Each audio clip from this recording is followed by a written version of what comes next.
ततो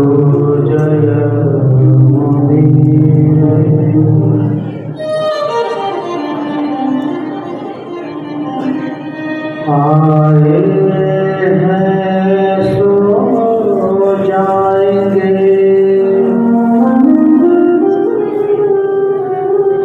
आए हैं सो जाएंगे।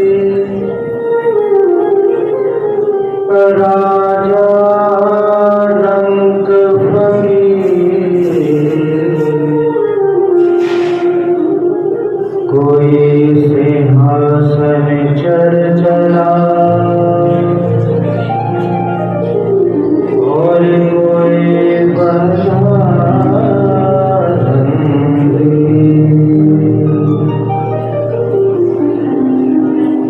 आए हैं सो जाएंगे। राजा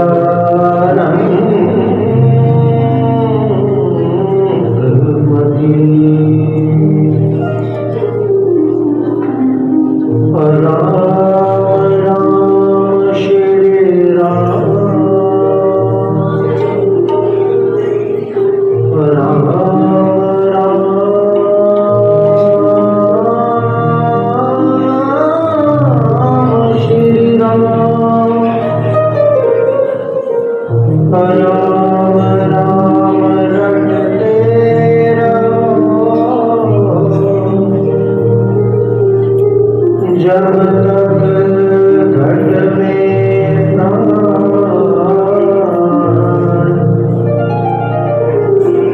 कबहु न कबहु तो दीन दयाल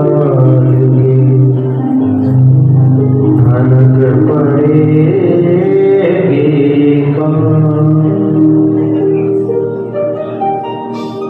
राम राम सोई जाने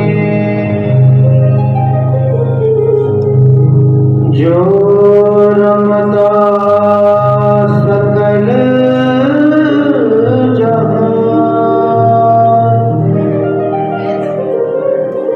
राम राम सोई जाने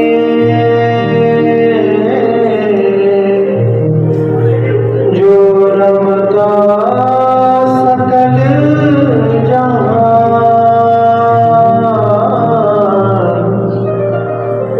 रोम में ओम में जो रम रहा उसे नाम पहचान। हे राम बोलो राम को राम, बोलो राम बोलो राम बोलो राम, बोलो राम बोलो राम सीता राम, बोलो राम राजा राम सीता राम।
परात्पर अखिलेश्वर अकारण करुण वरुणालय भक्तवांछा कल्प करुण चरित्र विनेत्र पीतांबरधारी गोपी चित्त चोर यशोदानंद नंदन मोक्षदायक प्रभु श्री नारायण के चरणों में वंदन। दिव्य आत्मा परम आत्मा वैकुंठवासी स्वर्गीय श्री प्यारे पूजनीय बाबू जी आदरणीय जगदीश जी शर्मा जी के चरणों में वंदन। सज्जनों, बड़े ही दुख का विषय है कि जो जीव कल तक हमारे बीच में थे, अपने परिवार के बीच में रहकर, अपने समाज के बीच में रहकर पारिवारिक जिम्मेवारियों को निभाते हुए संसारिक माया चक्र सुख और दुख का वहन करते हुए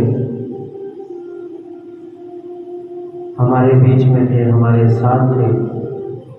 आज वही दिव्य विभूति हमारे बीच से सदा सदा के लिए प्रभु श्री हरि चरणों में विलीन हो गई। हम सब यहाँ पर श्रद्धा सुमन अर्पित करने के लिए इकट्ठे हुए हैं। आदरणीय पूजनीय बाबूजी श्री जगदीश शर्मा जी। जगदीश शर्मा जी का निधन मेरा तो 10 दिन पूर्व अचानक ही हुआ। दिनांक 18 नवंबर को उनका पंच भौतिक देह पंच तत्वों में विलीन होते हुए भगवान श्री हरि नारायण के चरणों में विलीन हुआ। ये बड़े दुख का विषय है, बड़े दुख की बात है।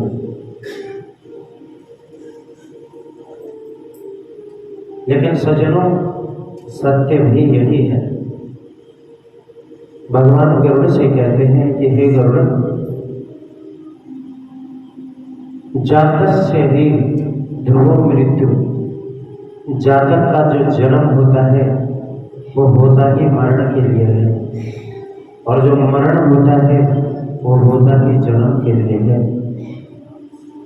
जीव जन्म और मरण के चक्र में बंधा है, इसलिए जीवन का ये जो अंतिम पल होता है, जीवन का ये जो अंतिम क्षण होता है, यहाँ पर चाह करके भी हम लोग जीत नहीं सकते। आप जितने मर्जी सामर्थ्यवान हैं, आप जितने मर्जी धनवान हैं, आप जितने मर्जी बलवान हैं, लेकिन चाह करके भी हम यहाँ पर विजय प्राप्त नहीं कर सकते। भगवान कहते हैं गरुड़ जी से, हे गरुड़, जब किसी जीव का अंतिम समय आता है तो सारा परिवार उसके निकट ही होता है। सारा परिवार उसे चारों तरफ से घेर करके बैठा रहता है। उसमें ऐसा भी है जो धनवान है, लेकिन वहां पर धनवान का धन निर्बल हो जाता है, बलवान का बल निर्बल हो जाता है, सामर्थ्यवान का सामर्थ्य निर्बल हो जाता है। अतः वहां पर जीव को हारना ही पड़ता है। वहां पर एकमात्र विजय अगर किसी की है तो वह एकल विजय श्री हरि विधाता की है। यहाँ पर विधाता जीतती है और जीव हार जाता है। उड़ते प्राण पखेरु फिर कौन पकड़ने वाला, गरुड़ बना लो श्वास श्वास की माला। जीवन क्या है? भगवान कहते हैं जो श्वास जीव ने बाहर छोड़ी, मैंने जो श्वास बाहर छोड़ी, ये श्वास वापस अंदर गई तो कह सकते हैं कि जीवन है, और वापस अंदर नहीं गई तो जीवन नहीं। श्वास के आने जाने का ही जीवन नाम बड़ा है। श्वास के आने जाने का ही जीवन नाम बड़ा है। मौत की चोट से पल में टूटे ये माटी का घड़ा है। मौत की चोट से पल में टूटे ये माटी का घड़ा है। उड़ते प्राण पखेरु को फिर कौन पकड़ने वाला। इसलिए गरुड़ जी ने पूछा कि अंत मंगल में हो इसका कोई उपाय है? भगवान कहते हैं है ना, इसका एक उपाय है। बोला क्या? भगवान कहते हैं प्रत्येक जीव को गिनती की श्वासें मिली हैं। अब कहां पर वो गिनती पूरी हो जाए ये हमें नहीं पता। वो कौन सी श्वास हो जो हमारे द्वारा बाहर तो छोड़ी जाए लेकिन वापस अंदर ना जाए। कहां पर उन श्वासों की गिनती पूरी हो जाए। इसलिए भगवान कहते हैं गरुड़, श्वास श्वास पर कृष्ण भजो, वृथा श्वास न को।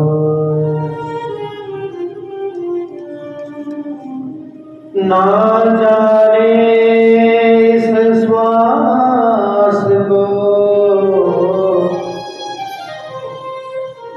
फिर आवने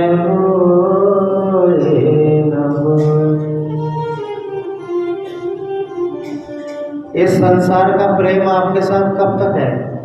जब तक आप श्वास छोड़ रहे हो, ले रहे हो, छोड़ रहे हो, ले रहे हो, तब तक आप संसार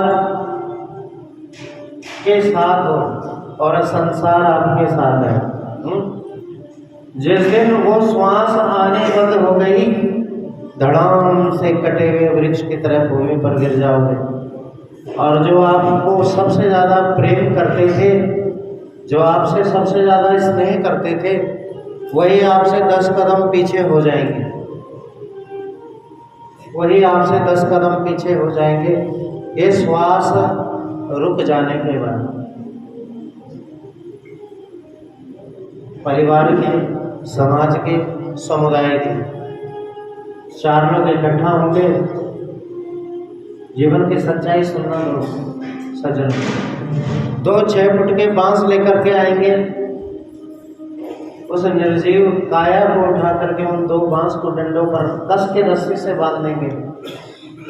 किसको बांधा? किसको बांधा? जो जीवन भर मैं और मेरे के चक्कर में फंसा था, अब उसमें इतना भी ताकत नहीं रहा कि वो स्वयं वहां तक खुद चल करके जा सके। जो जीवन भर मैं और मेरे के चक्कर में बंधा था, उसमें भी इतनी ताकत और इतना सामर्थ्य नहीं कि वो खुद चल करके वहां तक जा सके। उसके लिए भी उसे 4 लोगों की आवश्यकता पड़ी। बांध दिया कस के धागे के साथ, रस्सी के साथ। परिवार के 4 लोग आगे आए, उन बांस के डंडों को उठाया और अपने कंधों पर रखा। और जैसे ही कंधों पर रखा ना, एक बात याद आ गई। क्या याद आ गया? राम नाम सत्य है। अभी तक याद नहीं था, लेकिन जैसे ही वो बांस के डंडे कंधे पर आए, तुरंत ही याद आ गया राम नाम सत्य है। और कब तक याद रहा? जब तक वो बांस के डंडे कंधों पर हैं, तब तक याद है।